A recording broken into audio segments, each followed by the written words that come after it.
ये गलती Lord of the mysteries को एनिमे ऑफ द ईयर बनने नहीं देगी। लॉर्ड ऑफ द मिस्ट्रीज, जिसे हम शॉर्ट में LOTM कहते हैं, जिसकी कहानी फॉलो करती है किलन मोराटी को, जो कि एक विक्टोरियन एरा के अंदर रीइंकार्नेट हो जाता है या फिर कह लो ट्रांसमाइग्रेट कर देता है, जिसके बाद उसकी लाइफ बहुत ही ज्यादा हद तक चेंज हो जाती है। लॉर्ड ऑफ द मिस्ट्रीज एक दोंगवा है, ना कि जापानीज एनिमे। ये चाइना से आता है एंड इसीलिए हम इसे दोंगवा कहते हैं। इसकी मानवा है, उसे हम मानहुआ कहते हैं and that's why it's Chinese. कहानी की शुरुआत में किलन अपने आप को पाता है एक घर के अंदर, जहाँ पे वो देखता है एक गन। जब हमारे किलन को, जो कि ज़ुहो होता है, उसे पता चलता है कि वो दूसरी बॉडी के अंदर ट्रांसमाइग्रेट कर चुका है, तो वो ये बात तो समझ जाता है कि एक विक्टोरियन एरा है और अगर उसे यहाँ पे सरवाइव करना है तो उसे अपना राज छुपा कर रखना पड़ेगा एंड इसीलिए वो किसी को भी नहीं बताता अपने रियलिटी के बारे में। स्टोरी में आगे हमें पता चलता है द पावर्स ऑफ बियॉन्डर्स। बियॉन्डर बनने की 22 डिफरेंट पाथवेज होते हैं और उनको भी कंप्लीट करने के लिए अलग से 10 सीक्वेंस होते हैं,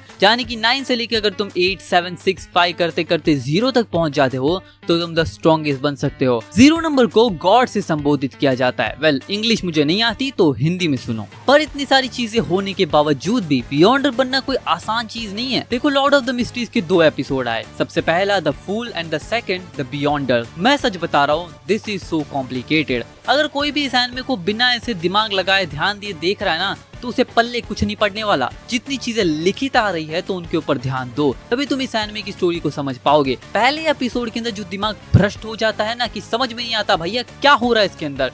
जैसा कि मैंने वीडियो की स्टार्ट में तुम्हें बताया कि लॉर्ड ऑफ द मिस्ट्रीज इस चीज की वजह से मात खाने वाला है एंड वो चीज है पेसिंग। सबसे पहली चीज तो इसकी पेसिंग इतनी बुरी क्यों है। जहाँ पे वन पीस की पेसिंग तुम जानती हो कि वो कितना ज्यादा स्लो आगे बढ़ता है। सिंगल स्टोरी को दिखाने के लिए वो 5 एपिसोड ले लेते हैं। जिस स्टोरी को एक एपिसोड के अंदर खत्म कर दिया जा सकता है, उसे 5 एपिसोड में क्यों खत्म किया जा रहा है मैं नहीं समझ पा रहा, but that's how it is. Lord of the mysteries का इसका जस्ट उल्टा है, जहाँ पे स्टोरी बहुत लंबी है। तुम इसे धीरे धीरे पकड़ के चल सकते हो, पर इसकी कहानी बहुत फास्ट पेस जा रही है एंड इसलिए लोगों को थोड़ा अडेप्ट करने में टाइम लगता है। जैसे कि सोलो लेवलिंग के एपिसोड 1 में तुम देख सकते हो, पहले ही एपिसोड के अंदर यहाँ पे गॉड ने एंट्री नहीं मार दी थी, मूर्ति ने सबको मार नहीं दिया था, उसके लिए भी 2 या 3 एपिसोड लगे थे। पर यहाँ पे तो चीजें इतनी फास्ट जा रही है कि लोगों को कुछ पल्ले ही नहीं पड़ रहा and that's the first point जो कि इसको मात खाने पे मजबूर कर सकता है। अभी तक हमें ये एनिमे सिर्फ चाइनीज डब में देखने मिला है। वेल, उसे हम डब ही कहेंगे क्योंकि वो चाइनीज डब है। हमें अभी तक इसका जापानीज या फिर इंग्लिश डब देखने नहीं मिला है और कहा गया था कि इसे 8+ लैंग्वेजेस में डब किया जाएगा, इंक्लूडिंग हिंदी।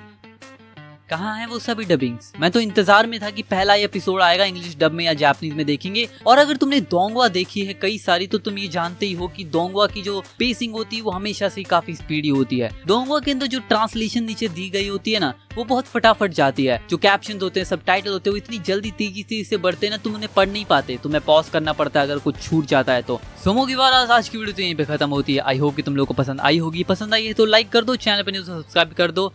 सायोनारा।